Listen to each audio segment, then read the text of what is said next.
Okay, so it was 37 days you were out in total, wasn't it?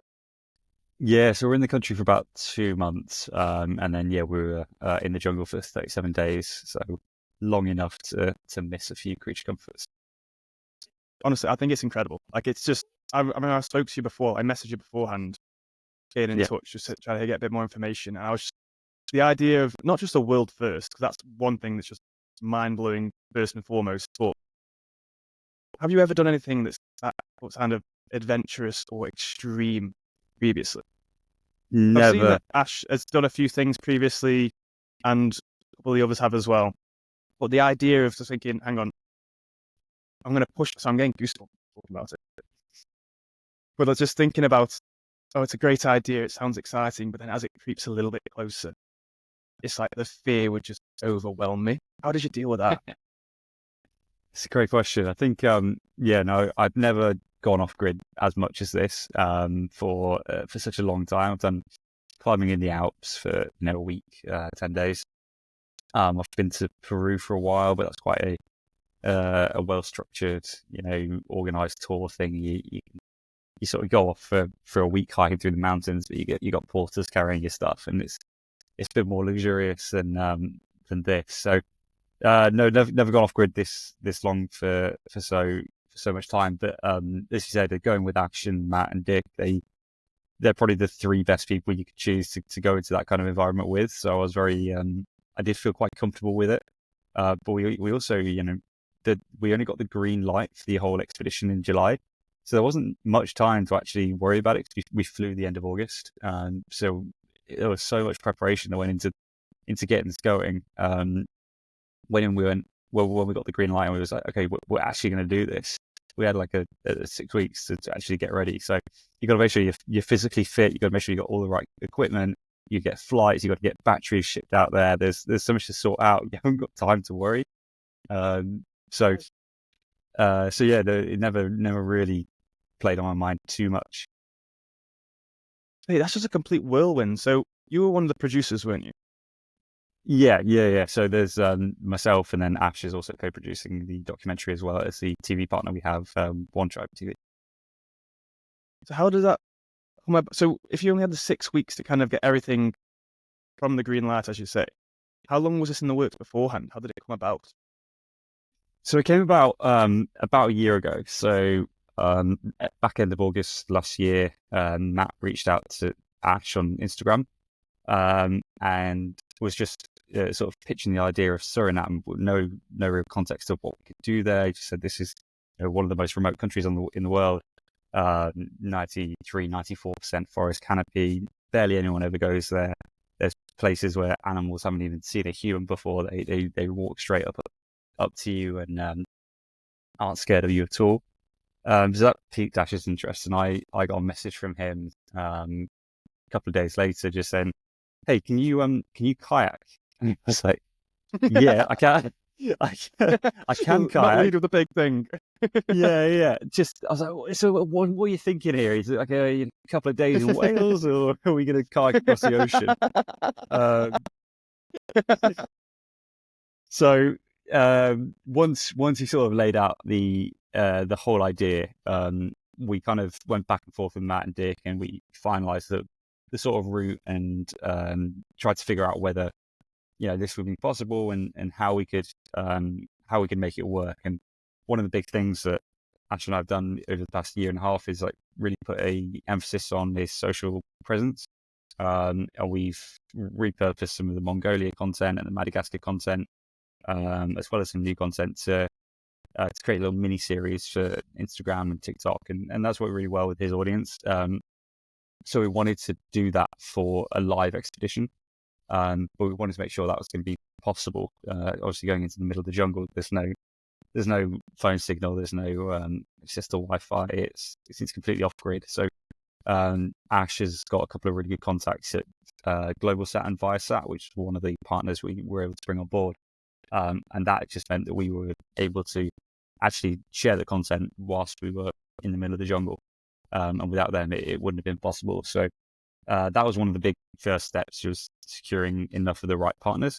And then we had to fund the expedition as well. And we we had a couple of really cool brands get interested early on, and then their priorities changed, and that we weren't able to secure any budget for them. But then a organization called Free the Wild came on board in sort of early June, only confirmed in July. And they sort of were one of the big sponsors, and Matt and Dick were also able to find some sponsors from contacts they have, which meant we were able to fund the expedition, because getting out there is relatively affordable. Once you're there, it's getting the equipment ready, it's getting the helicopters and all the logistics through to the middle of the jungle is a little bit more expensive, and we also had to pay Matt and Dick for their time as well. So and make sure that Ash and I had at least something covered as well. So it wasn't a straightforward process getting the entire expedition the green light, but we managed to get there in the end. But only having 6 weeks from okay, we're definitely going, to flying out, meant that there was quite a lot that was left to the last minute, and it meant, for a production point of view, everything was quite rushed, so we weren't able to plan everything quite as much as we would have hoped. But we've definitely got some great learnings for any potential future trips. You said that with a bit of hesitancy there as well. It's like, oh, what's he got of that idea next? Like, can you climb? Yeah, exactly. Yeah, exactly. It's like no context. Like, you often see obviously I see and I saw and everyone else saw when you were there, and that's like kind of the main interesting part. But you don't tend to realize the stuff that goes in behind the scenes, the stuff that they're dealing with, the visas, dealing with the transport, organizing all these things to coincide at the same time, so that you can actually pull off, or just so you can start the adventure, which we'll get into that further down the line, but it's just 100% having an idea of what goes into it. Was it stuff that you weren't expecting? Was it kind of straightforward in terms of the organization? It was. I think there's one of Dick's colleagues, Unlock Nature is their company, and her name's Lika, and she's been a fantastic help in getting our on the ground logistics sorted and connecting us with the right people. But because there was so much that Ash and I were also sorting, one thing that took forever to get there was some batteries.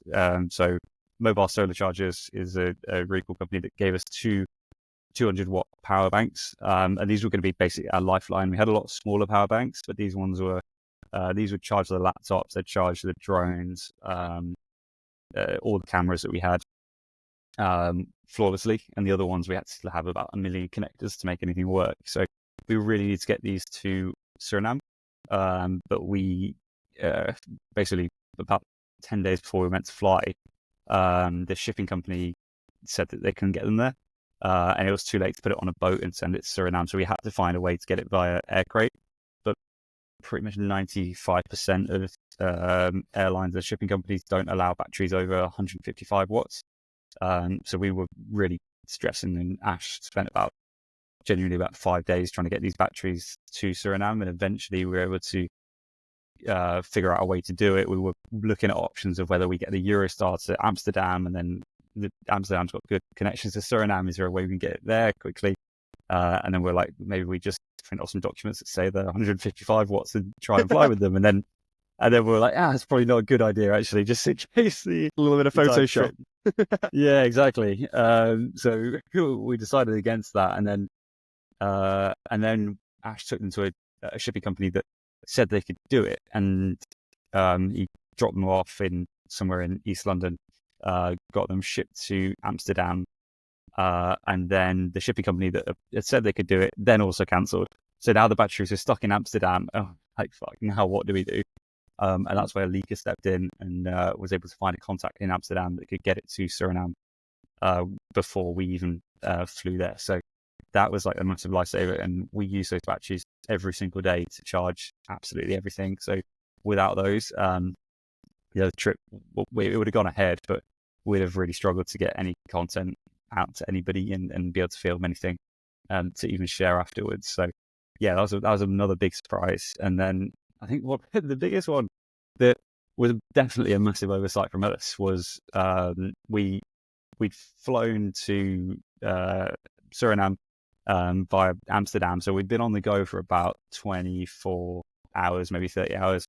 We had a 9-hour layover in Amsterdam, got to a hotel, had a nap. came back. We arrived in Amsterdam airport, and Matt and Dick were on the other side of immigration waiting to pick us up. And we were just sort of WhatsApping them, and they said something that like made us sort of go, oh, do we need that? And it was something along the lines of, have you got your visas printed out? And I was like, no, we buy them there, don't we? Because in one of our first phone calls we had with them, and I insist to the day that they said that we can buy them at the airport. And then so we're like, no, I think we just buy them at the airport, don't we? And Dick was like, no, they got rid of that about 20 years ago. Fuck. So how do we get these visas? And we're in the queue for immigration without a visa. So we're trying to figure out how we can do it. And we're like, maybe we just do it online. And he's like, no, the process takes too long. You need to know what you're doing. And I'm like, okay, great. So we just kept like letting people past us in the queue for immigration, and then eventually the longest queue ever. The longest queue ever. But like Suriname's Paramaribo's airport is tiny, so there's only like 2 planes that arrive each day. And luckily both planes arrived at the same time. So we just let our plane through and then the following plane through. And then we ran out of people, and we were just at the back of the queue getting closer and closer. And they were like shutting everything down behind us. So we were like, okay, so we're about to go through immigration and we haven't got a visa. What's going to happen here? We're like, please just don't put us back on a flight to Amsterdam. That's the last thing I need right now. And then luckily Lika was able to get them done and get them completed in time whilst we were in the queue. And she sent them over via WhatsApp, and we just had a digital copy. But there's posters everywhere saying, please have your visa printed. And I was like, okay, well, we got our phone. Maybe little naive Westerners they'll let us through. And luckily, I think we got a happy guy at the immigration centre that was very clear that we needed it printed next time. And we're like, yeah, of course, that's absolutely fine. Yeah, next time. Yeah, exactly, next time. But he let us through, and we were able to get into the country and greet Matt and Dick. But that was a big last minute stress that probably should have been avoided. But we had so much other stuff, and the batteries, I think, we just taken up so much time that we overlooked some little things like that. But other than that, we didn't have many big last minute mess ups. So what I'm hearing here is that Lika is I'm getting it right, Lika. Lika, yeah. Lika is the true unsung hero of the whole trip. The whole thing hinged on her, and at pivotal moments you managed to pull through. Yeah, and there's another story I can tell you later about when we needed to get the food parcel dropped off when we ran out of food, and she again tried to step in to save the situation there. But I'm sure we'll come to that later after we talk about a bit more the trip. No, of course. I mean, so obviously you got the batteries, you got everything else. I was doing my research beforehand. They said you had so much extra luggage with you to carry through the whole thing. I mean, the whole adventure itself is difficult enough. Just like to do it on your own with the bare minimum to survive. How much extra weight were you carrying along the whole time that you didn't necessarily need if it wasn't for the production side of things and the documentary, etc.? Oh, if it wasn't for the production, we probably had about 15 kilograms worth of kit with us. We had a big Sony FS7 that's like the on-the-shoulder camera. That probably weighed about 4 or 5 kilograms with 3 extra lenses for it, and then 3 extra batteries as well as the battery chargers. We had my laptop, hard drives, an endless amount of SD cards and spare batteries for the other cameras, all of which we tried to distribute out. And when it's in the kayak, it's not so much of a pain. We put a lot of it in one of the big barrels that sit on the back of the kayak. But one of those barrels was just full of electronics and camera kit. The other 3 were full of food. So, without all of those electronics, we could have had another barrel full of food, and potentially it could have been easier. But we got to capture and film everything. And then when we go into the hiking sections, we've got to really strip our kit down, because any extra weight that you're carrying it's just going to wear you down even more. But for the Table Mountain push, I started to take. We were away for 2.5 weeks, so still had to take a laptop, all the big batteries, the solar panels, the spare lenses, tripod, things like that. All of that just had to sit in my bag. So the other guys were good, and we distributed food and cooking equipment between their bags, and mine was basically full of electronics. But a laptop and some hard drives and batteries weigh more than lentils and beans. So it was still quite Got the short straw. quite a heavy bag. Yeah. So it definitely wasn't the lightest bag of the trip. That's for sure. Okay, so when you started, obviously how long was it to the top of the tabletop mountain? So the first one we did was Juliana Top, so it's the highest peak in Suriname. We weren't sure how long it was going to take, and in the helicopter ride over, we'd previously mapped some potential locations that we could land in, and some locations that some of Dick's contacts had previously landed, and then kayak downstream. But we were flying around trying to find a perfect spot, and the helicopter pilot was great, but there was a few zones he wasn't quite happy to land in that would have saved us probably 2 or 3 days of pulling the boats upstream. So eventually we found a spot that was kind of quite idyllic, actually. It had a load of sunlight. We could charge everything. We used the vegan system and get access to the internet. But it was a bit further downstream than we'd hoped. So it took us about 3 days of kayaking to reach a point where we couldn't kayak any further. From there, we had to pack the kayaks away and continue on foot. It then took us an extra 2.5 days to find the source. And that involved climbing up and over ridges, basically listening for the loudest river, and trying to follow that, as well as using this. Just using the ears. Basically, yeah. Like the locations on the maps were pretty inaccurate, and we'd follow it to as best we can, and then we'd get to a point where the GPS is saying, "Oh yeah, the river should be here." It's a tiny little trickle, but 200 meters that way, we can hear a really loud river. So we're like, okay, that's probably it. So we basically just followed those upstream until they sort of all branched off, and we always just followed the biggest one upstream until we found the source, which was on the way up to Juliana Top, which was very helpful. So eventually, we found the source a couple of days later. So I think that took us to the evening of day 6. And then day 7, we decided to leave our stuff basically where the source was and where we'd made camp to find the source, and continue with just very small day packs to try and get up and down Juliana Top as quickly as possible. So that was day 7, but it took us, I think, 16 hours of hiking, which was pretty brutal. We only had like a couple of liters of water and then a couple of snack bars with us because we couldn't carry cooking equipment. We didn't want to carry out hammocks, so we knew we had to get up and down within a day. But we really travelled light that day. But yeah, put in a big shift and barely ate anything.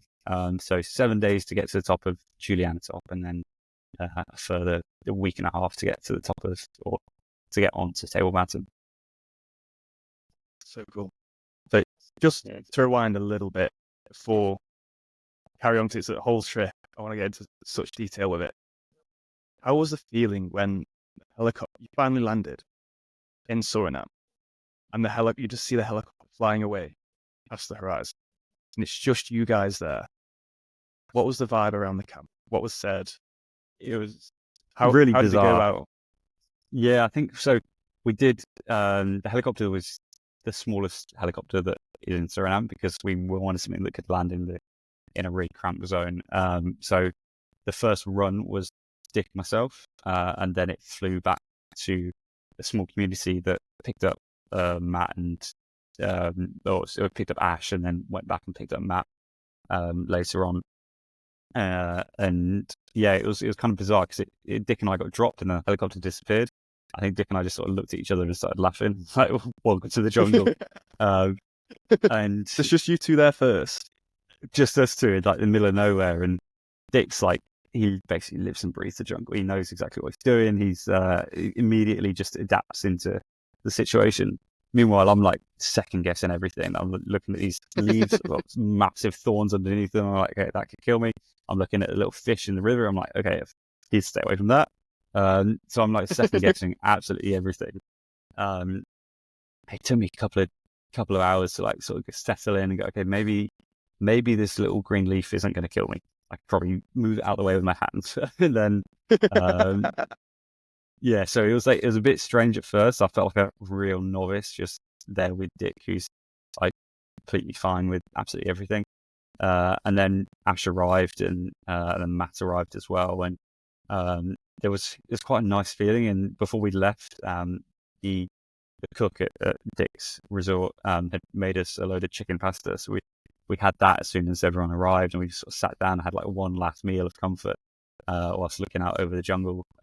So it was a really special moment to like think, oh crap, now we're out here, and we didn't know how long it's going to take. The estimates were somewhere between 25 and 50 days. That's even 25 days is a long time, but thinking about 50 days, it's just stretching out in front of you. Double. I think your Yeah. estimate could be double what you think you have to do, and you have no idea. That is truly Exactly. looking out into the abyss. Yeah, so it was a little bit daunting, but we're like, okay, this is okay, and we're quite comfortable at this point. So we're like, okay, this is fine. We can do this. And that evening we just went for like a little scouting kayak just about a kilometre upstream, and we saw capybara and loads of kingfishers just along this river at sunset. And we're like, okay, this is gonna be a fun trip. And then the next morning we started for real, and it got a bit harder. Did you get any sleep the night before? I know I was fucking got not a wink whatsoever. Do you know what I did? I think Ash struggled a bit more, but like I can kind of sleep anywhere as long as I got my headphones in, put some like fan noises on. I'm out like that. I know some people like love jungle sounds, and they'll like put jungle noises on or play like jungle noises through their speaker. Not when you're in the jungle. Fucking hell! Not when you're in the jungle and you've got like these massive frogs just on the other side of the river, or sometimes under your hammock, just ribbiting every like 10 seconds. It's so unbelievably loud. So I just put my headphones in, either put some music on or some fan noises, and it sorted me right out. And I slept really well. Woke up the next day, got out of my hammock, went to put my shoes on, and there were ants. And I was like, maybe if I'd known I'd basically sleeping in an ant nest, I wouldn't have slept so well. But other than that, it was pretty good first night's sleep. So I just started. Did the anxiety just kind of settle, dissolve as you got into it? You found your stride, or did it kind of build as you were kind? Because I just sit there thinking, as I was watching this, and I was thinking of questions to ask, thinking of how the experience would be for you. I feel like the longer that something didn't go wrong, or the longer I went without seeing something deadly, the more I'd be on the lookout for it, thinking, shit, have I just missed it? Have we got lucky? Would there have been a jaguar crawling after us the whole time? Like, does it grow? How does that go? It kind of goes the opposite way. I think the longer you go without any issues coming up, you kind of become a bit too comfortable with the situation, and potentially a bit too not blasé, but you kind of you take for granted the fact that you're in a jungle and nothing's going wrong. And I remember like about 3 weeks in, Dick and Matt were just amazed that they hadn't seen any venomous snakes, and their job when they go into the jungle with tourists is usually to go and find venomous snakes and like show them and do herping tours and things like that. And then they say they normally see like 30 of these venomous snakes a night. We were 3 weeks in and we'd seen 2 snakes. One was on the first day, and it was eating a frog. The second one was when we found the source of the river, and it was like a little pencil with a head. So not a real threat of a snake. So the fact we'd only seen 2 snakes in 3 weeks in this dense part of the jungle made you feel weirdly a bit comfortable, but also like we've definitely just walked past them and just not noticed because we've been so hungry and so focused on getting to a certain location. But there'd be so many times when we climbing over logs and stepping through like vines where you can't really look where you're putting your feet. But Matt and Dick are like, yeah, you should always be checking when you climb over a log onto the other side, because that's where the snake likes to sit. I was just thinking, for the past week and a half, I have not checked over a single log. I think I've just gotten very lucky. You're just saying this now. Yeah. Thanks for the heads up, guys. But I was like, I've got so damn lucky. I think we've all just got super lucky that to be fair, I think partly because we're traveling throughout the day and sleeping at night was one of the big reasons we didn't see any big dangers. But even so, like I think the fact that we hadn't had any big issues rise. Just made you feel a little bit more comfortable. If we were having, venomous snake encounters every single day and spiders like in our boots every single day, we'd be like stressing a bit more. But because we hadn't, we were a bit more relaxed about things, and I think that did take a bit of the mental toll off the expedition as well. Especially for so long as well. I imagine, because knowing for myself, if I'd seen such a huge venomous snake or had a close encounter, that anxiety just be rising from such an early state, that just the mental fatigue. I imagine just building and building to where you're more likely to make mistakes further down the line. Yeah, 100%. Because you're so focused on one thing, you forget about another thing. You're thinking about the scorpion you've just seen crawling by your boots. You don't check. You don't check your hammock before you get into camera batteries. Yeah, exactly. You don't check your camera batteries as well. So yeah, definitely eases the mental toll. Because I could see it being like almost like you're at a height, and it's a don't look down. Don't look, cause everything. Don't look down, because if it is there, you'd rather not know, but you kind of need to know. Because who was it? So you say it was Matt and Dick. Had they been to Suriname beforehand, and they do these kind of tours elsewhere? Exactly. So Dick and Matt both live in Suriname. Dick has been there about 12 years. Matt's been there about 2.5 years, I think. So Dick owns a company that takes people off into the jungle for like 2 or 3 day or maybe a week long expedition. Slightly more luxurious than what we ended up doing. But he's very accustomed to the jungle. He lives and breathes it. He absolutely loves being there. I think his dog's been on more expeditions than most people have been on, and seen more of the country than most people have. So yeah, he loves it. And then Matt is a bit of a genius when it comes to wildlife, and absolutely loves snakes and frogs and herbs and stuff like that. So yeah, he was very good to have on hand and ask any questions about. And he's also been there for 2 years and also loves the jungle. So yeah, they're very accustomed to the country. So you're in very safe hands. We felt it, yeah. Nice. So what was your experience with sort of dangerous wildlife, reptiles, before? None at all. No, not really. I think I've always enjoyed wildlife, and I love like photographing it and like capturing it, but getting hands on and getting close up.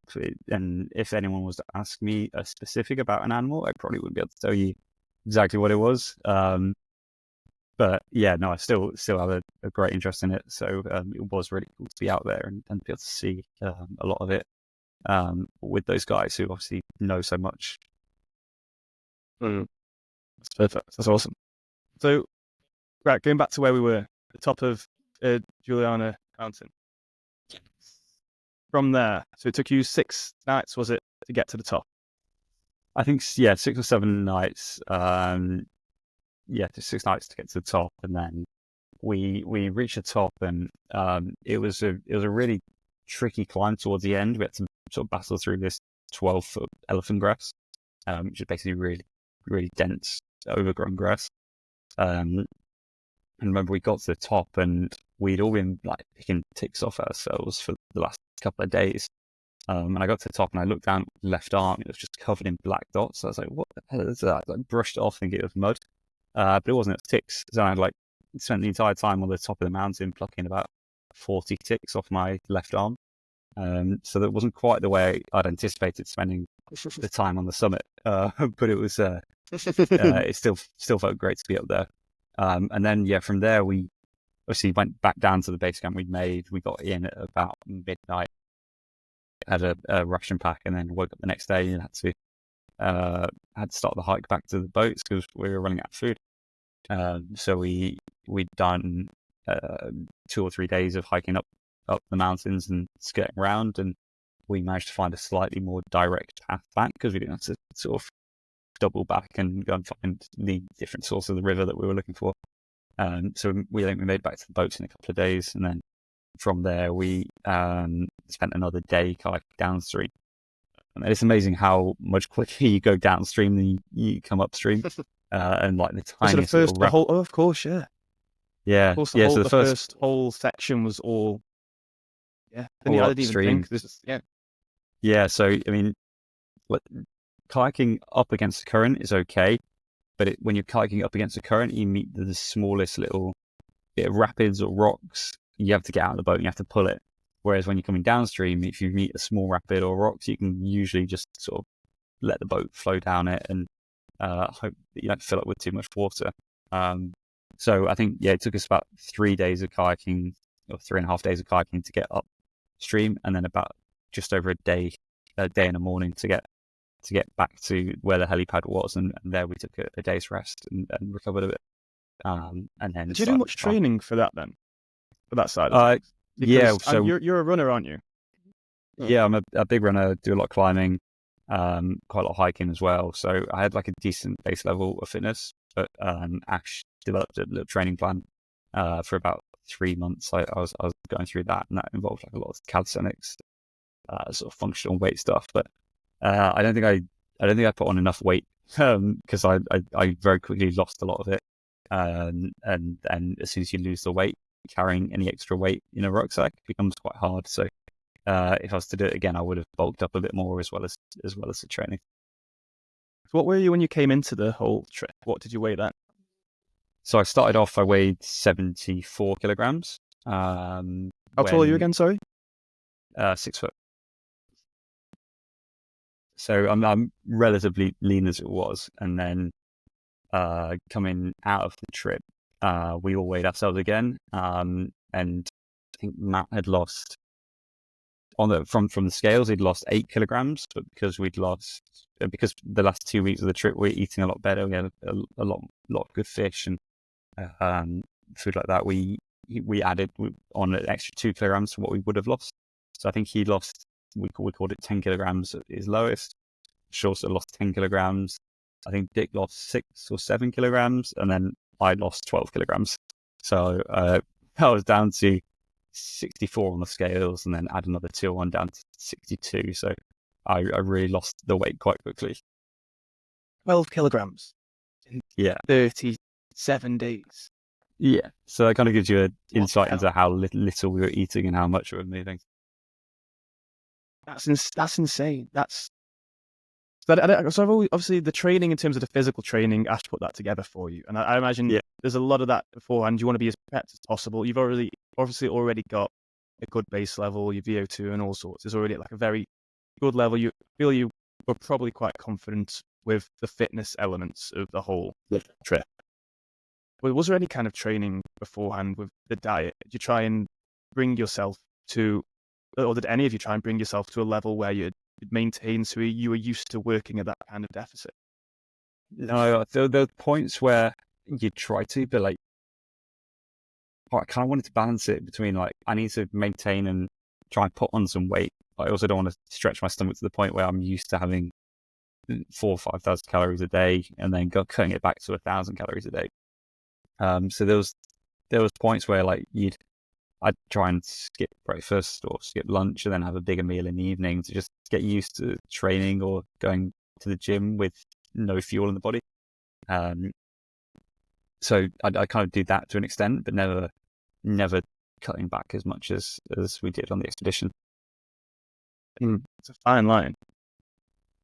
Yeah, it really was. I think given more time, we could have done it better. But again, we weren't 100% sure we were going ahead with the trip until a few months before. So it only gave us so long to properly train.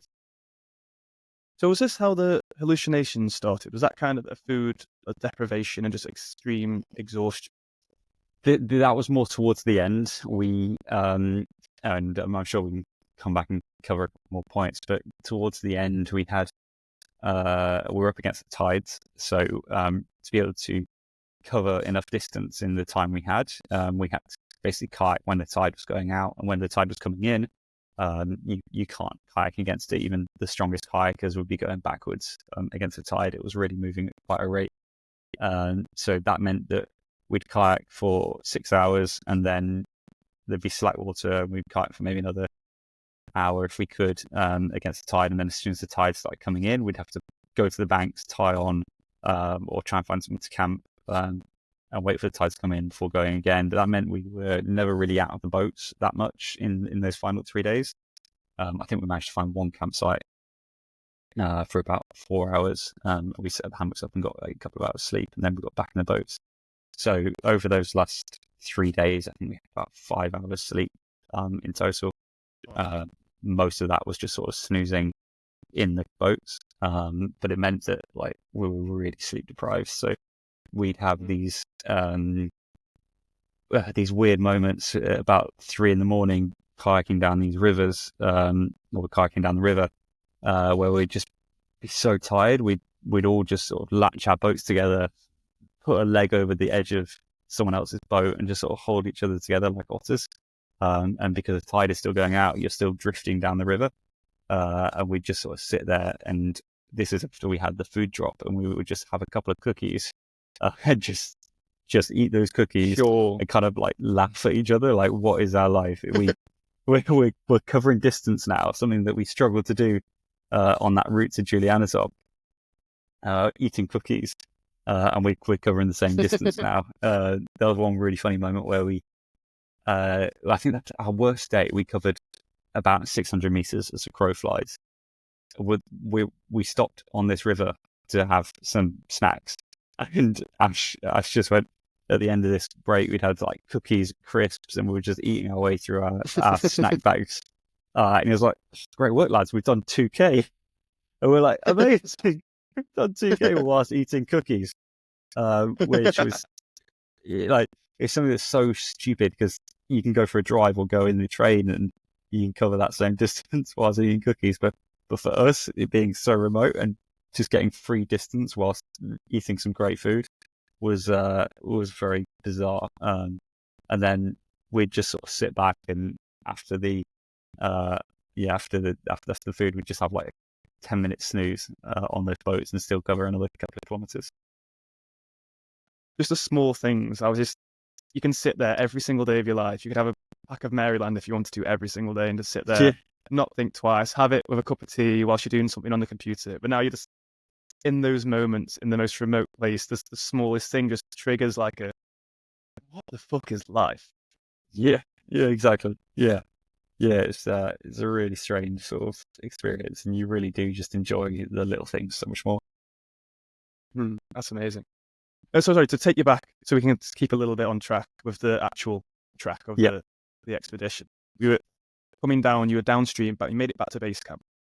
Yeah. So did you get back down to base camp in the one day, was it? From when we arrived at the boats, we took a day and a half, I think, to get to base camp. We got there about midday. We took that day or that afternoon, and I think the following day off as well. And then from there, recover. Did you have any time in between to just stop, or was it kind of straight, you need to get going? No, so from there, that was our day's rest on, I think, day 11. And then we'd had about 4 days of kayaking to get downstream, and then to get to Table Mountain, there was a bit of a junction. So we came down one tributary, and then it joined on from a tributary that came from Table Mountain. So when we got to that junction, we had to go back upstream, and that was a bit of a psychological mess up because you've finally spent a couple of days kayaking downstream, and then you get to the junction, which was a massive checkpoint for us. But then there's a bit of a shit moment where you got to go, great, now we've got to go back upstream. And this river was even lower than the one we'd just come off. So there was a lot of points that we'd have to drag the boats up and over logs. And this is also where the stingrays became a bit of an issue. So you're on much sandier sections of the river. So you've got to really look when you get out your boat. You can't just jump out and pull it up and over a log. You've got to kind of check that there's no stingrays there and then jump out and pull it over the logs. And it took us a few days to get up the river. And then we reached a point where we just couldn't get any further, and we packed the boats away and continued on foot. So was there a lot of stingrays? And obviously there's a lot in the river, but did you come across many when you had to hop out and come across? Were there any close calls at all? Nobody nearly stepped on them.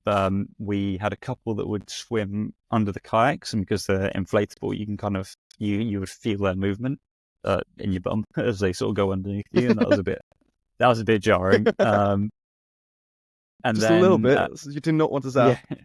Yeah. But we didn't have any sort of real close calls with stingrays. We were able to actually catch a few and eat them for dinner as well, which were a bit. We basically were struggling to catch any wolffish, which is a much bigger fish, a very meaty fish that is great in a stew. And we're like, great, what else can we catch? And Dick managed to see a stingray going shallow, so he took his machete and just managed to cut it, which is a fishing technique they use out there quite a lot. So they got the stingray and started picking it up and boiling it, and it had all this like black mucus around the edges of it that was really quite terrible. And we weren't really sure. We weren't really sure what it was going to taste like. And we're like, is this even edible? And like, should we even try no it? one's had it before? Nobody had had it before. Dick had never cooked it before. We didn't know what to do with it. And we're like, okay, great, let's just give it a go. We started scraping the black mucus off it. And then once you've got that off, you're kind of left with a really nice cut of fish. And obviously it's the wings of the stingray, so it's got no bones in it. And you start pulling it apart, and there's little chunks that kind of almost look like pulled pork or like little flakes of fish. So we're like, okay, this could kind of work. And we tried it in a stew one night, and we're like, okay, this is good fish. We could live off this if we need to. And then Dick had the idea to fry it. Oh, okay. I think that'd be great. So now we're talking. Come on. Now we're talking. And he fried it one night. Fried stingray. Yeah. He fried it one night, and the oil just kind of seeped into the fish in like a really weird way, and it went into this weird sort of texture that none of us were expecting, and it kind of was like really oily, salty candy floss, but it tasted so good. You'd take like a spoonful of this stingray, and then it would like melt in your mouth, and it was the most bizarre feeling, but it tasted really bloody good. Do you reckon that was just because when you're hungry, things start to taste nicer? Like when you're starved for a meal, just not even you're kind of starved in the jungle, but just in day-to-day life, when you're really hungry, every meal just tastes divine. I think so, yeah. Kind of like that, or was it genuinely if somebody had the idea to set up a KF stingray, that when people tried it, they'd actually kind of like it a little bit? Would you have it again now, just as a speciality in a restaurant? I'd probably have it a bit again now, and then I think one night later, Dick, he wasn't happy that it had gone into this sort of like candy floss texture, so he got another stingray, and rather than just put it in chunks, he made little balls out of it, and we had these like fried stingray balls, and I genuinely think they were like the nicest food we had on the trip, and it was almost nicer than some of the ration packs we had, and the flavor was so good. Yeah, I know. The flavor was so good. I think partly because it was fresh food as well. I would like genuinely, if there was a little street food stall selling meatballs, stingray meatballs, I'd be straight there. It tasted so damn good. So cool. I would never have thought stingray would taste nice. So first of all, just sitting there watching someone just take to the side of a river and hack down a stingray, not only once and think, oh, we'll make do tonight, but then thinking, you know what, I'm not actually happy with that. We can do better. We're in Suriname, no luxuries whatsoever. We could do better than that. Yeah, no, it was probably the best meal we had, and anything fried at that point was great, but the fried stingray was fantastic. So was Dick the chef, or Dick and Matt the chefs for the whole thing, majority? Yeah, Dick was mostly the chef, and he told us like after about 4 weeks that he used to work in the kitchen for 6 years. We're like, no wonder the food tastes so damn good if you've been keeping that a secret. We just thought you had like a natural talent for it, but he's like, no, I was trained in the kitchen for 6 years. So okay, it kind of makes sense. But yeah, he took the lead on the food most nights. We'd all do a little bit of help prepping and stuff. But yeah, he cooked it. So did you all go on the hunt at the same time? How long did you spend hunting or fishing for food? Yeah, mostly fishing. Like anytime we were by the river, we'd try and fish. And Matt would often take the lead on that. He's a very good fisherman. And then Ash and I would try and help out if we could. But every now and again, if we weren't able to catch anything on the rod, we'd then have to wait till darkness, and that's when the fish sort of go into the shallows to sort of rest or hunt. So it's much easier to walk around with a head torch and spot them. And that night, at those times, we'd all go sort of branch off with our machetes and try and a couple of fish. But I never got any with that technique. That was too rubbish. Maybe if you went back again for round 2. Maybe I think I need a longer machete or shotgun. Shotgun would probably help, but I don't think that's allowed. So there's enough weight as it is. Is there no fear of any of the other animals kind of smelling the food and coming any closer? Because you obviously hear in sort of outback kind of territory in the Americas, especially North America, where if you've got food nearby, if you're cooking food, things like bears or other predators might come and just scout out and then see an even tastier or 4 tastier things on the menu. Is there nothing like that? No, there was one night we had jaguar footprints through our campsite, which was a bit unnerving, but we were never like worried about a jaguar coming to attack us. Weirdly, I think the thing is, like, the rainforest is full of animals. So you've got capybara, you've got peccaries, which are like small pigs. There's so many. You've got monkeys, you've got all sorts. You've got so many food options that for a jaguar to try and attack 4 big primates it'd be quite risky for it. So we kind of had our own weird comfort in ourselves that, like, there's easier food options for all of these predators than 4 big guys with machetes. So we're never worried about that. But when we were cooking the fish at night, you'd have to obviously gut them and clean them and descale them. And we'd always try and do that somewhere where we weren't washing, so it wouldn't attract like piranhas and all sorts back in to eat up the mess. But a couple of nights the campsite was too small and we'd have to do that. So the night we had a load of piranha, we'd obviously just cut and clean them on the edge by the kayaks. And then we all went off to shower in the evening or wash in the river, basically where we'd gutted and cleaned all these fish. And there was a few, just you'd shine your head torch into the darkness, and there was just a load of caiman eyes looking back at you whilst you're having a wash, and you're like, okay, this is not great. And then one would start swimming towards you, and you're like, well, what do I do? So I just got my little my bowl that I was using as a shower, and I just started throwing water at it, and that works. So if you're ever threatened by a caiman, just throw water at it, and it gets them away. Yeah, so as you said, you were fishing, weren't you, at night mostly, or dusk, when you could see them with a head torch. But if you've got that spotlight, it's just shining there. I can imagine you can very hardly see the caiman around nearby. Because how far do caimans even come out of water? They do fancy a snack. Well, we had one come straight through that camp. So that same night, we had the heads of the piranhas, and we just left them on a log by the campsite. And Dick woke up in the middle of the night and saw the caiman just like walking up to take the heads of the piranhas off the logs. So it came like a good 6 meters out of the water to get these heads, and then had one cleared off. But they, again, had no interest in us sleeping in our hammocks. We'd much rather have an already dead fish head. Yeah, I suppose. But then it's so from one thing I've heard because I love this kind of stuff that you guys have done here, and like I love those kind of documentaries, and I can't wait for it to come out as well. That a lot of the animals in the jungle are used to attacking prey which is kind of on all fours, quadrupeds. So they're like used to kind of going up and under to attack the neck. So like they see something standing up straight, and it's not like the alligators take crocodiles. You see it like are used to people where they think, yeah, we can take that. Like if they've never seen it beforehand, they're probably not going to touch it. Is that correct? I think so. Yeah, I think we. Like I say, there's so many other prey options that they're used to hunting.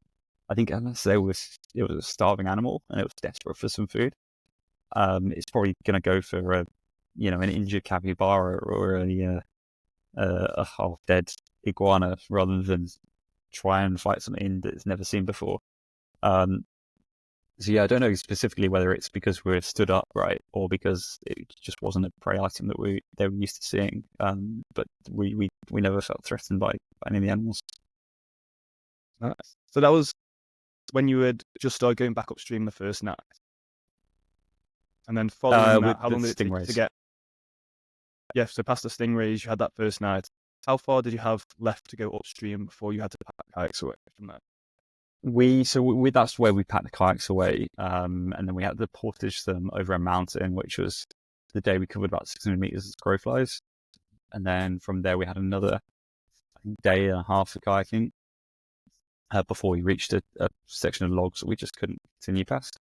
And then we spent about 2 days hiking up to the base camp on Table Mountain, which is somewhere that tourists occasionally go to, and that's where we had a little food supply waiting for us.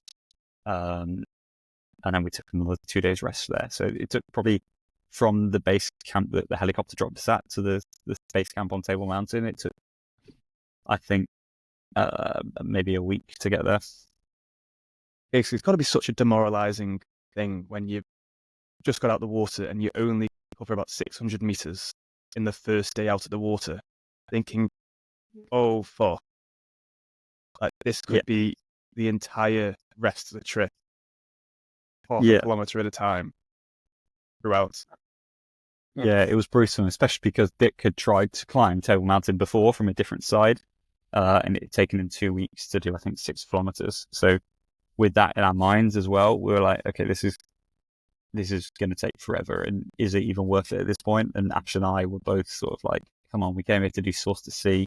We've already got the record for the highest mountain. Like, why don't we just carry on and get this mission done with? But Matt and Dick were so adamant that this is like an amazingly beautiful place, and we've got to climb Table Mountain at least to get there. So that's what we did.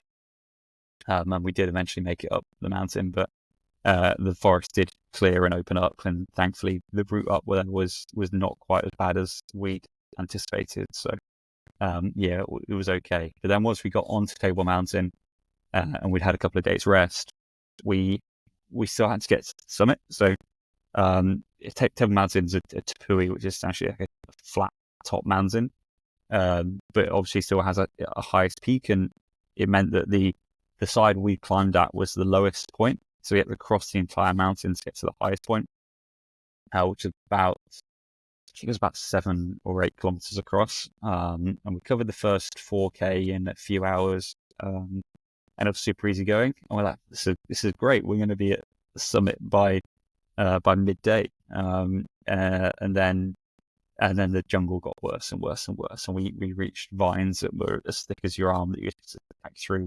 We got to more bamboo, which was almost impenetrable. It gets to the point where the bamboo is so thick you'd go to hack it and your machete would get caught on the bamboo behind you, so you were sort of stuck in this spider web of bamboo, and you would just not cover any distance. I think at that point we covered I think a couple of 100 meters in 3 hours, and it was just taking forever to progress. So we eventually found somewhere to camp, and the other thing on this mountain was the water level was much lower than it usually is at that time of year. So the creeks we were coming across were completely dry, so we weren't able to fill up our water. And we eventually made it to the biggest waterfall in the center of the mountain, which I forget the name of now, but Dick's got some photos of it, and it's a huge waterfall. You normally get to the bottom of it, and within 30, 40 meters of the base of this waterfall, you're getting covered in spray. And we got to the top of the waterfall, and it was a little trickle coming off the edge of the mountain. Like, you would barely even think it was a waterfall if you hadn't seen pictures of it. So that was a bit not worrying. Usual for that time of year? No, they've had a particularly dry start to the dry season, and the mountain just wasn't holding as much water as usual. It's probably why the river was so low when we were kayaking upstream. But we had enough water to cook with and refill our water that night, but we weren't sure how much water would be further up the mountain. Obviously, the higher in altitude you go, the water flows downhill, so there's no guarantee there's going to be water the higher up you go. So the following day, How long did you have on. water for then? So that morning we filled up our water fully, so we 3 liter camel pack and a 1 liter bottle of water. So if we tried to ration it, we could have made it last a couple of days. But realistically, in those temperatures and putting in that much effort, you can go through that water in a day if you're not careful. So we tried to continue that same day, and we were just covering such little distance, and it got to about 11 o'clock, and we covered, I think, 1 kilometer or so, and we were really struggling to get there. And at that point we had enough food for 1 more day, We had water for a couple of days, if that. And we were doing the maths, and we're like, okay, we're just over 3 kilometers from the highest peak. The bamboo is getting worse and worse and worse. We need to make a decision on whether we think the bamboo is going to clear and we're going to be able to cover the distance, or whether it's going to continue to be as bad as it was.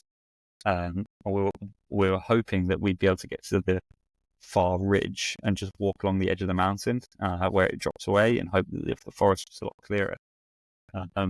And that was what the map we were using said should happen. But this map was a hand-drawn map from the 1940s, so it was basically like following a little treasure map, and it was. Is that what you were using the whole time? No, this was just up on Table Mountain, because it's a fairly unmapped area, or fairly few people go to the far side of the mountain. We were just using an ecological survey map from the 1940s, which was the last big trip there. So we're like, okay, great. So we're not entirely sure if this is going to continue, or if it's going to get worse, or if it's going to get better. So we wanted to sort of have some more advice or more evidence before we make a decision that we're not going to be able to make it there with the food and water we've got. So we found a little clearing. We were able to send the drone up and use that to scout it out. But it just looked like forest from above. We couldn't really tell what the vegetation was like. We couldn't see any tall trees, and tall trees would usually indicate a clearer forest underneath. So it wasn't looking great from that point of view. And then Dick had a contact that he thought had climbed to the highest peak before via the ridge we were trying to get to. And we were able to get the sat phone out in the clearing and phone this guy. Thankfully, he answered. And he just told us that the route gets worse and worse, and he never made it to the summit. And he'd started from a much closer point than we'd even been able to get to at this point. So that kind of swayed up our final decision, and we were like, okay, we've got to turn back here. We're not going to make it. It's got to be so scary. Yeah, I think it's got to be really scary. Yeah, I think it was, and I think at that point, we were all exhausted, and to think that we'd have to push on for 7 days with no guarantee of water and basically running out of food. We knew that the right decision was to abandon the summit push. Otherwise, it would have put the entire mission in jeopardy. If it was the highest peak, we'd probably have continued, but it's the second highest peak, and the main mission was to get from source to sea, and we'd already found the source somewhere on our way. So we wanted to prioritize achieving that rather than trying to get to the second highest peak. And it's annoying because being on a Table Mountain, we'd done the majority of the effort. I think we were less than 150 meters in altitude from the actual peak, or the actual highest point. It's not even a peak. So frustrating to turn back so close, but you can't think in logical distance. You got to think in days, and to be a week away with the resources we had just didn't make it feasible. Didn't you mention that the food supply was waiting for you at the top of Table Mountain? Yeah, we had a very small food supply there. So Matt had left some food there from when he visited via helicopter in the start of the year. So he'd left some oats and some sardines and a bit of pasta. So we ate really well whilst we were up there, but it wasn't really foods that we could carry with us, other than the oats that we had for breakfast. So there wasn't loads of food there. But later in the mission, when we finally made it to a community on day 34, that's when we had a proper food supply waiting for us that Lika had organised. Right. Okay. So it was later on. Yeah.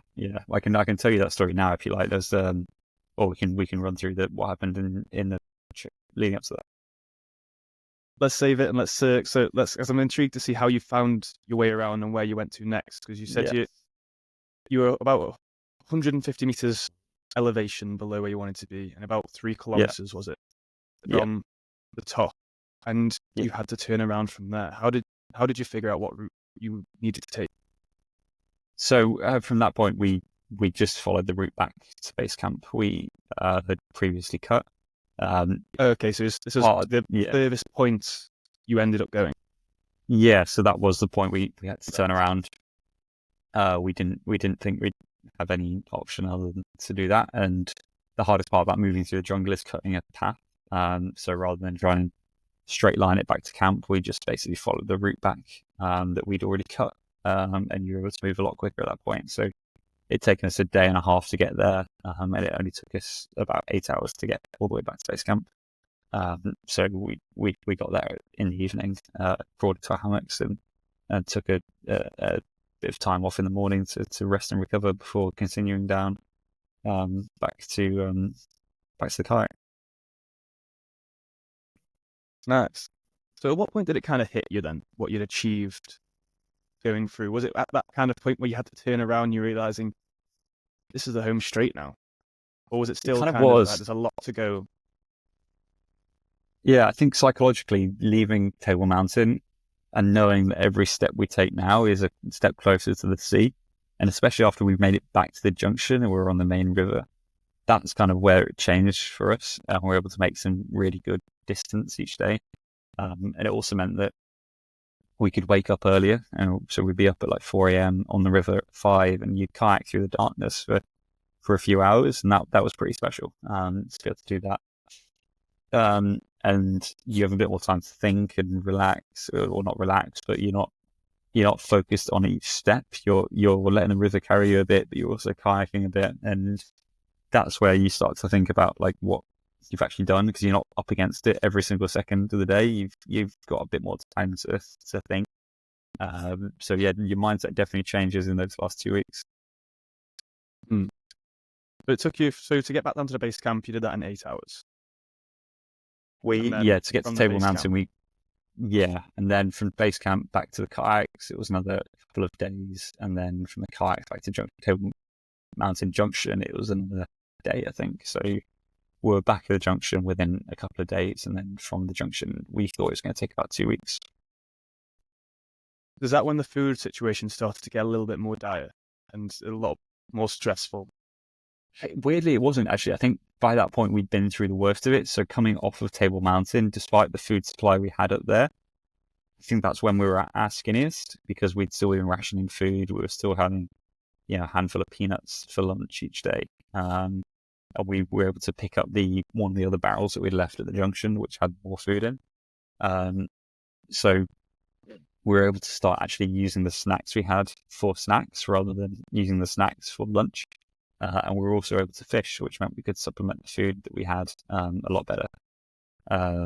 So yeah, we're in a much better situation with the food by the time we were back on the river and back on the junction. But just take me through a little bit, just quickly as well, of the crew. You obviously had Ash, Matt, and Dick with you there. Ash, I've seen a bunch of the stuff he's done previously. Matt and Dick do a lot of the nature stuff and the tours with that as well. Well, how did the dynamic work with the four of you there? So it was interesting. It was obviously my role was to sort of capture as much of it as possible. So there'd be points where we were hacking through the bush, or we were cooking stuff, and we were packing stuff away, and I'd have to sort of film. And I felt a little bit guilty at points that I was kind of like not taking a step back, but I was there filming rather than actually doing some of the stuff. So I tried to get stuck in as much as possible when we could. During the first 2 weeks, Ash was really suffering with some quite bad feet. His shoes didn't really fit him as well as they should have, and he was smashing them to pieces on the rocks. So he was really suffering from a lot of chafing and a lot of sort of toenails falling off. So for the first 10 days or so, he wasn't able to take as much lead as I'm sure he would have liked. And then Matt and Dick are just very skilled in the jungle.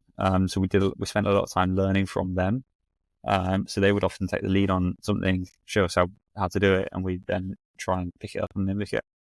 But as a team, I think we all found our roles eventually, and we were all able to sort of help with other stuff. And once we figured out a sort of routine, it became really simple. The one person would take a certain set of jobs. Someone would go and prep the fish. Someone would be ready to clean the pots. Someone would have the breakfast stuff ready to make in the morning. Like we all had our roles and little routines in our little tribe, so it worked out okay.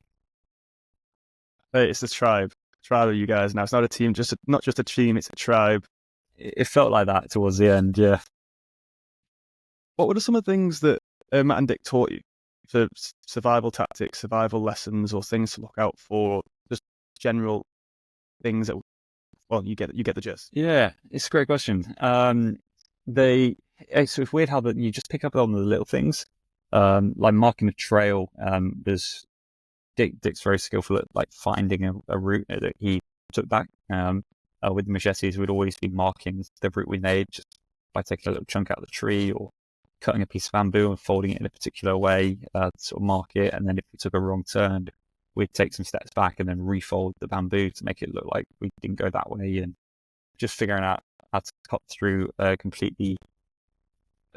piece of forest that had never seen humans before and make a path that we would then be able to follow back.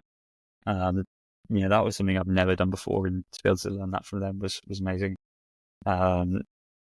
Even just down to how to catch some of the fish. Matt would show us some fishing techniques that would work really well, and also just cutting the fish as well when we'd walk around and try and get them with machetes. I've never tried that before, and there is a very skillful technique to it. So being able to just watch them and try and mimic it is more valuable than what they would tell us. Yeah, because it's something I've often imagined previously. Just what was that lifestyle like for humans back when this was everything, when survival and all these little things that you wouldn't think about ever needing to do was such a big part of human life. Because I just imagine that viscerally you'd feel so much more connected to your roots as a human being through evolution. 100%. It did feel very you felt very content at points. I think there's areas where we were kayaking through and it's so quiet and so peaceful that we would almost like just not want to talk. It kind of felt like being in a church. When you walk into a church and there's like this sort of aura around it, that you just like should respect where you are. It kind of felt like that whilst in parts of the jungle. But also just waking up every single day and having such a basic objective of like, okay, all we need to do today is get to here. And as long as we can find some food when we get there, and we can find some water and find somewhere to sleep, it made all of the other problems feel so trivial. So just having like a real basic objective like that was very good. Yeah, because it's, I mean, that having that feeling, is it almost simpler in a way? But I imagine in some ways it could feel simpler than being in a very hectic, running about world in today's society, where 100%. Even though the challenges are a lot more deadly, it's a lot less to think about at the same time. 100%. And also less stuff you do think about. Also just being disconnected, like just having a phone that's not connected to the internet the whole time. You've not got these distractions popping up and ruining what you're thinking about. So for 3 hours in the morning, you could think about one topic or one problem in your wider life, and you really just get into this sort of like weird meditative state as you're sort of kayaking down these rivers without any distractions. So that's another big perk as well. Is that something that you feel like you can take into day-to-day life now, or is that something you kind of struggle to pick up speed again as you get back into civilization? Yeah, 100%. I think it's I've adapted very quickly back to my usual life, which has been great. But every now and again, I just turn my phone on. I don't even know where my phone is at the minute. I just turn it off or put it on, or turn Wi-Fi off or turn phone data off, and then yeah, it's great to just have a bit of time to switch off. So how long do you reckon you could have done that in that lifestyle? Providing obviously you're not necessarily on an expedition to reach somewhere or to get back. If you and the tribe dropped into the jungle somewhere remotely, no satellite, no connection, no calls, just your basic tools, do you kind of feel like now you could have genuinely just indefinitely live there? I think so. We'd have to we'd probably run out of like nice seasonings and stuff to make the fish taste nicer. But we definitely could have just lived there for forever, and it felt like we could have done. We had enough resources to last. And we're like, if there's an apocalypse right now, we could just continue living here. We've got all the food we need, we've got all the water we need, we've got all the basics, we've got the hammocks, and we could just continue to live here. It would probably get boring after a couple of weeks, but or a couple of months, but we had enough like resources just at our disposal that we could forage for food or hunt food or cook food or fish, and we could definitely have just live there. And the indigenous did do that for thousands of years, so it's no surprise that we could probably mimic what they would do. So is there any indigenous there still now, or just maybe not that we found, or... saw? Yeah, we don't think. Well, we don't know to be sure. We were not explorers; we're just adventurers that went there to look around. But we didn't see any indigenous communities that hadn't been contacted before. There was a couple on the river later down that we went past, and we stopped off at one. It was really friendly, but and then there's these maroon communities on some of the other rivers within Suriname, but there's no, not that we know of, there's no uncontacted communities, and we didn't see that. But we did see signs of the indigenous people from a few thousand years ago. What were they? Just like carvings on the rocks where they'd been sharpening tools, and every time we got to what we would deem a really idyllic campsite, then we'd find signs of the indigenous. So they also found that it was a really good place to live. So yeah, that was the only thing we saw. Just thinking that you were the first people possibly to be there, quite possibly to be there, for potentially hundreds and hundreds of years. And that's just the echoes of what they had left from their life to now, finally being touched again.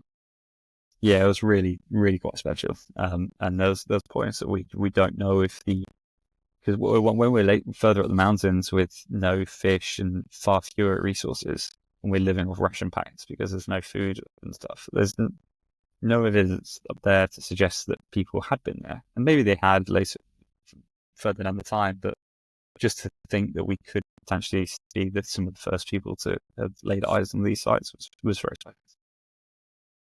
How does that feel for yourself with the camera, to know that this is something that nobody has ever captured before? Yeah, it's amazing. I think like there was strangely points where you'd want to capture absolutely everything, but you'd also just want to put the camera away and just let these places be a bit sacred as well. Like nobody's ever seen them before, and maybe just a couple of these areas we could just keep like that. So it was about filming the important stuff and also just taking a bit of time to soak it all in as well. That's amazing. But just to think of it, just to wrap my head, because I don't think I've ever spoken to anybody who has done a world first, but to have that feeling within yourself, it's like, it's got to be, how does that feel for you? It's still taking time to sink in, to be honest. It's it's very bizarre. I think I've been so focused the last couple of days on like getting the footage organized and getting it over to the editing team. I've not had time to like just think and let it sink in, and then having these sort of conversations, I'm like, oh shit, okay, that's kind of quite cool. So yeah, I'm sure it's going to take a couple of months. Yeah, because obviously you guys lived it the past month, but for people like myself, everybody who's following through your channels, the guys' channels, Ash, Matt, and Dick, and obviously your Uncharted stuff as well that you've got going on, it's like it's something that a lot of people want to try and get involved in some kind of world first, but to have that perspective afterwards from yourself, like from going even where it's obviously official, you've done it, but when you go to the Guinness Book of World Records and they speak to you, you speak to them, you get the plaque, and it's like, oh, what the hell? What did I actually just do? Like, it's what just happened? Yeah, I think that was probably the biggest moment where it sunk in, was when we went to the office and they sort of gave us the official stuff, and they were talking to us about it, and they do make you feel very special. And they've got people in their book that have done incredible things. So to be able to share an achievement that's as sort of recognizable as that is very, very special. Yeah, because you obviously look at the great adventures in the history books, the ones who've traveled uncharted seas, different areas, climbed the biggest mountains they'd thought never possible beforehand. Right. For the rest of time, you and the tribe have etched your names onto that list. And When you, when you put it like that, that's pretty damn cool. because I find it incredible, and it's something obviously you're not going to realize. Obviously, you did it, you struggled, and you had the difficulties. At the same time, from what it sounds like, it possibly wasn't as difficult at times as you thought it was going to be, as well. No, there was some points that were way harder than I expected. Yeah. I mean, like, even to the point where you've lost all the weight and you're having to carry these huge rucksacks. I really struggled with some of those points, and just feeling so. I've never felt so completely and like comprehensively weak as like to the point where I can't pick up a rucksack, and just having to like walk a few hundred meters and then sit down and then right, have a couple of minutes rest and go again, and then walk another few hundred meters over this mountain and then take another break, and then you get on the downhill and you find a bit more motivation and rhythm, and you can get through this. So there was some really tough points, just physically as well, that just would weigh you down completely. That I didn't expect. How did you talk yourself through those moments? It was, I mean, you basically just don't have a choice. You're like, okay, I'm really, really struggling here. What if I just stop?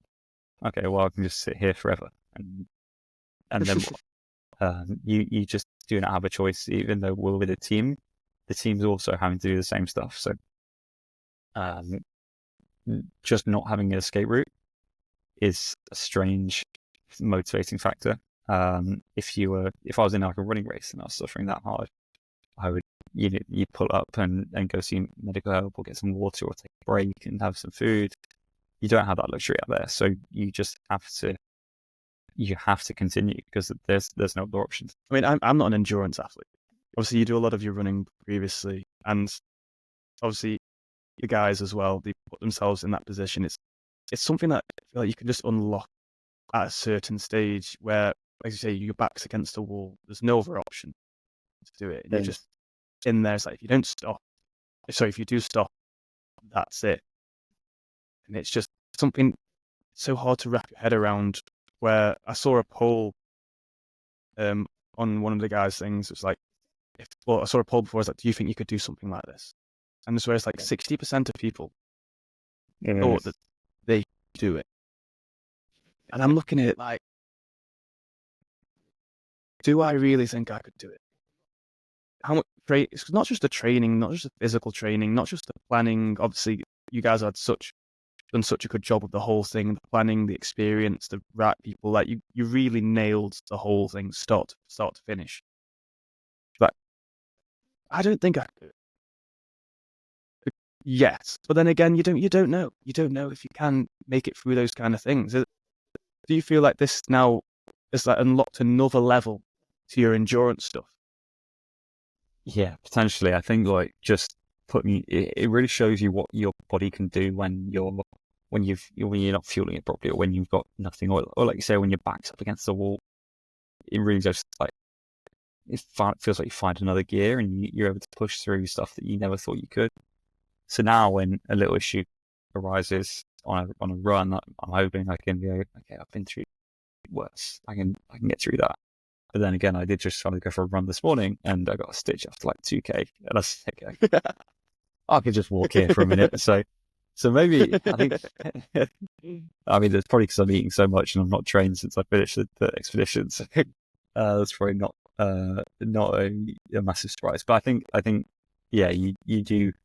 It shows what your body's capable of when you have that sort of no escape, or when your back's up against the wall and you really have to push. So that for sure just motivates me more to try again.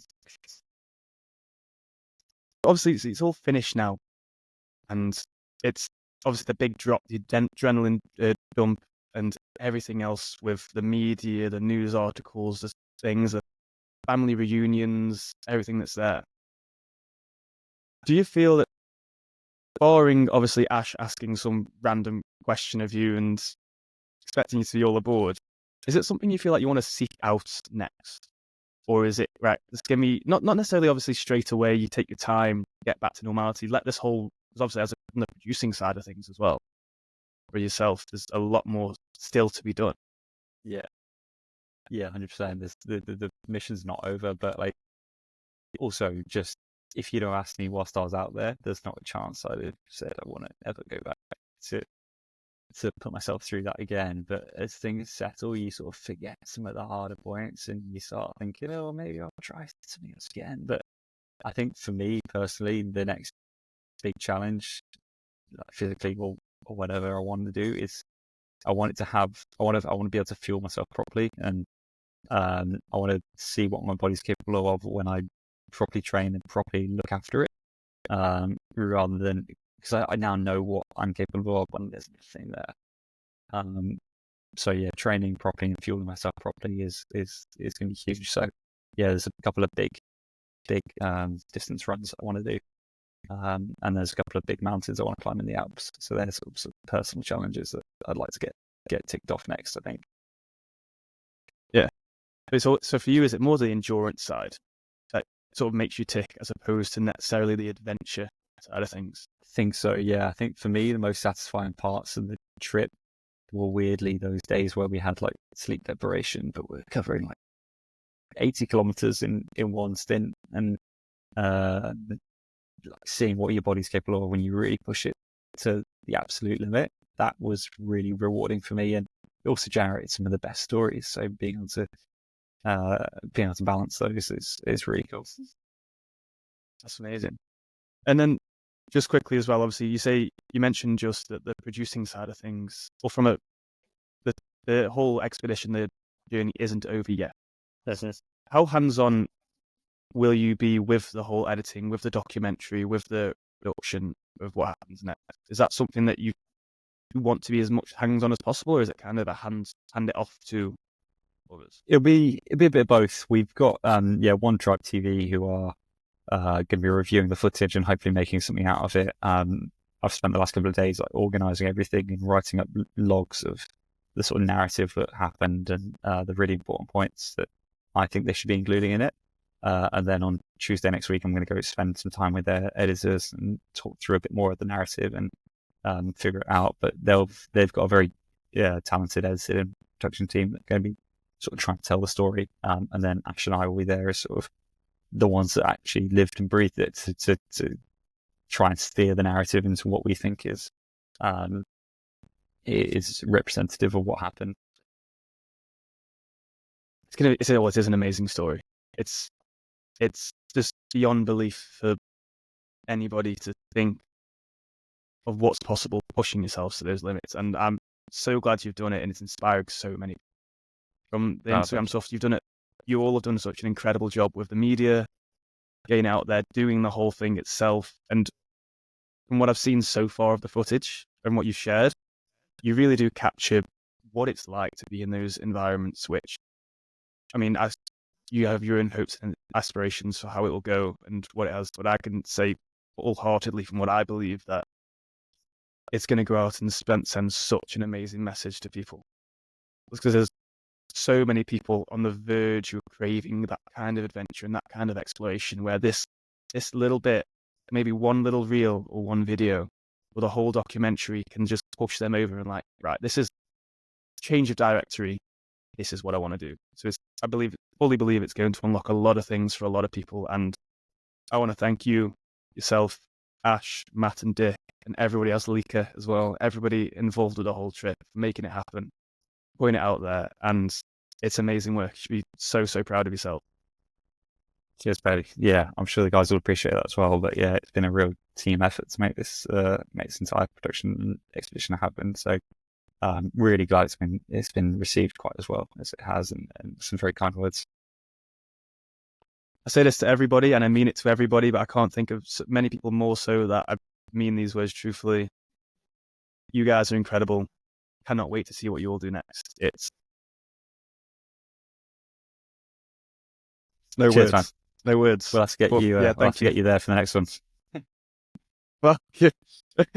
I'm shit at kayaking. Can't do anything, can't damn. climb. Okay.